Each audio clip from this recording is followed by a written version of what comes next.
माघ मास महात्म का 29वां अध्याय। प्रयाग महात्म। लोमस ऋषि बोले, हे ब्राह्मण, मैंने पुनीत फल वाले इतिहास आपके सामने वर्णन किए हैं। अब तेरे पुत्र और गंधर्व कन्याओं को उचित है कि वे पिशाच योनि से मुक्त होने के लिए मेरे साथ प्रयाग जाए। वहाँ देवताओं को भी दुर्लभ माघ स्नान होगा। वहाँ स्नान करने पर ये सब इस पिशाच योनि से मुक्त होंगे।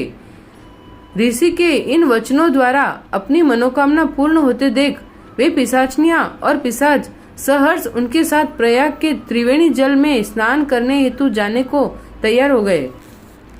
ऋषि उन सबको साथ लेकर आकाश मार्ग द्वारा प्रयाग की ओर चले। वशिष्ठ बोले, हे दिलीप, अब तुम गंगा और यमुना के महात्म को सुनो।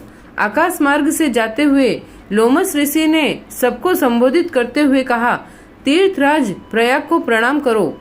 वैसे तो बिना ज्ञान धारण किए प्राणी भी प्रयागराज के त्रिवेणी जल में माघ स्नान करके मोक्ष को प्राप्त कर लेते हैं। इसी प्रयागराज क्षेत्र में ब्रह्मा जी ने सृष्टि रचना के लिए वह महान यज्ञ किया था और महान शक्ति प्राप्त की थी, जिनके द्वारा वे सृष्टि की रचना कर सके। स्वयं भगवान विष्णु ने भार्या की मनोकामना करके इस गंगा यमुना संगम के जल में स्नान किया था। तभी अमृत मंथन के समय उनको लक्ष्मी भार्या प्राप्त हुई थी। शिव ने इसी त्रिवेणी के सेवन द्वारा त्रिपुर दैत्य का वध करने की शक्ति प्राप्त की थी। इसी स्थान पर 33 कोटि देवताओं की तृप्ति हुई थी।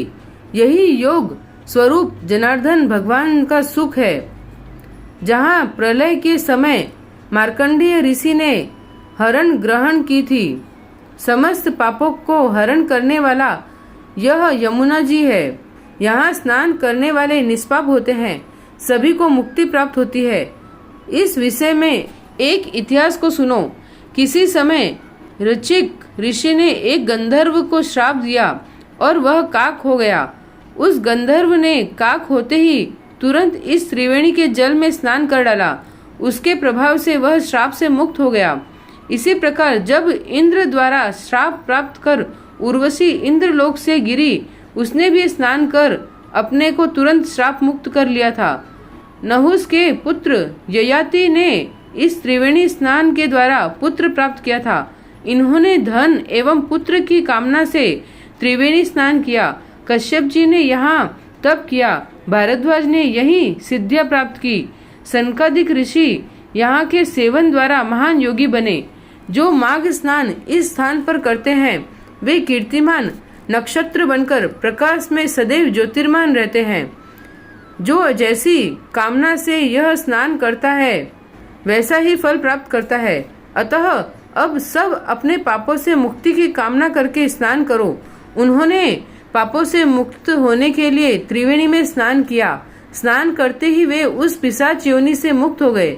वे अपने दिव्य देह को प्राप्त हुए। तब वेद निधि ने लोमस से कहा, हे मुने, आपकी कृपा से यह सब श्राप से मुक्त हुए हैं।